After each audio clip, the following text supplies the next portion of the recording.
Je m'appelle Théo Jarry, j'ai 23 ans, je suis toulousain et je suis joueur professionnel au Phoenix Sous Handball.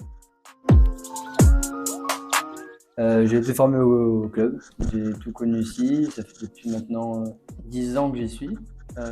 J'ai eu une phase de basket avant, j'ai commencé au hand, j'ai eu une phase de basket et après je suis revenu au hand, donc là ça fait maintenant 10 ans que non-stop que je suis là. Aujourd'hui je suis ailier gauche, j'ai toujours été ailier gauche, j'ai parfois eu quelques phases demi-centre, le joueur qui essaie d'animer le jeu et de le mettre en place. Mais au vu de mon gabarit par rapport aux autres, j'étais un peu décalé, donc je suis resté à l'aile gauche. Alors moi j'ai un parcours un peu atypique. Normalement on a des structures qu'on doit suivre. Donc il y a les sélections comités, donc c'est les sélections départementales, c'est les meilleurs joueurs du département, donc de Garonne, qui forment une équipe pour aller le plus loin possible au championnat de France. Donc sur ça moi j'ai été avec donc, la Garonne, on a fini 3e au championnat de France, donc il y avait 2 équipes de Paris dans nous qui ont des délégués plus importants. Ensuite il y a les sélections régionales, donc c'est le 2e délayage, où donc là au lieu d'être dans le département, c'est toute la région qui fait une équipe pour la représenter au niveau national. Et enfin après, donc on intègre normalement le pôle espoir qui est la structure fédérale de devenir professionnel et ainsi intégrer les centres de formation et les équipes pro. Moi j'ai pas été sélectionné pour entrer au pôle espoir de Toulouse. J'ai pas spécialement essayé d'en tenter d'autres et je suis rentré du coup dans un lycée privé, donc à Saint-Joseph à Toulouse, qui possède une section sportive. Et par le biais de cette section, j'ai continué à progresser, à m'entraîner plus souvent et j'ai intégré le Phoenix et Moitié de France. C'est bien passé, donc j'ai été pris en formation. C'est bien passé, donc je suis pris. Alors, je vais te raconter une fois. Mon pire souvenir individuel, on était à Berlin, donc c'était à 2 ans. On va jouer la Coupe d'Europe donc contre un géant européen.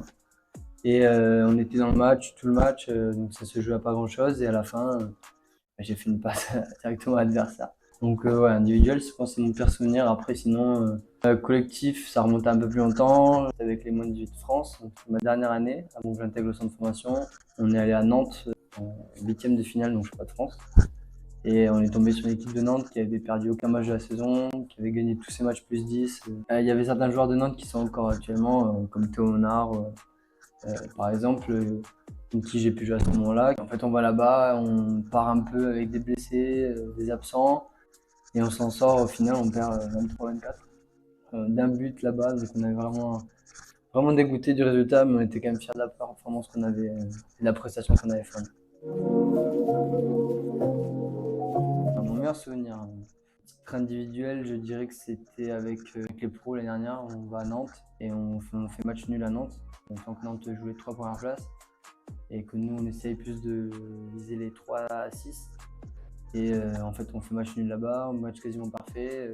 J'ai joué 1 heure et je fais 8 sur 9. Donc, je pense que c'est un bon souvenir, surtout que c'est une belle salle où il y a 6000 personnes, c'est tout le temps le boucan, donc c'était sympa. Et à titre collectif, j'en vais en dire 2. Un qui pareil date d'un peu plus longtemps, c'était au lycée où j'ai fini champion de France avec mon lycée. Donc c'était une aventure super, en plus je jouais avec des copains, donc c'était vraiment top. Et la deuxième, c'était avec le centre de formation. On fait une année quasiment parfaite. On perd un seul match à l'année et on a fait l'accession entre la Nationale 2 et la Nationale 1, qui représente le 4e et 3e niveau français. Donc c'est un bon souvenir. J'ai connu ça l'année dernière. On a eu la chance du coup de jouer contre Barcelone qui se préparait pour les Final Four de Ligue des Champions. Donc on a pu les jouer ici au Palais. Et c'est sûr que c'est un peu un rêve. On joue contre des superstars qu'on voit à la télé tout le temps, même moi je vois à la télé, qui sont juste. Voilà, c'est beau de les voir ensemble, c'est un niveau au-dessus. Et puis pouvoir jouer ici contre eux, contre ces superstars qu'on voit au JO, championnat du monde, championnat d'Europe, Ligue des Champions, etc. Et pouvoir les avoir à Toulouse, c'est vraiment sympa. Si j'avais un conseil à donner pour devenir professionnel, ce serait surtout de s'accrocher et de croire en ses rêves. Je pense être l'exemple même d'une personne qui n'est pas passée par la structure classique. Et la seule raison pour laquelle aujourd'hui je suis là, c'est que j'ai travaillé énormément, que je me suis remis en question énormément, que j'ai jamais douté. Alors forcément, il y a des moments où c'est un peu plus compliqué que d'autres.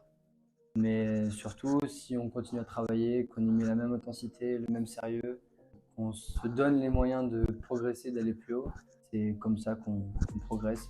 Dans ma vie, j'ai eu beaucoup de coachs différents qui m'ont appris tous quelque chose, certains qui se contredisaient, mais pas pour autant que je les écoutais pas.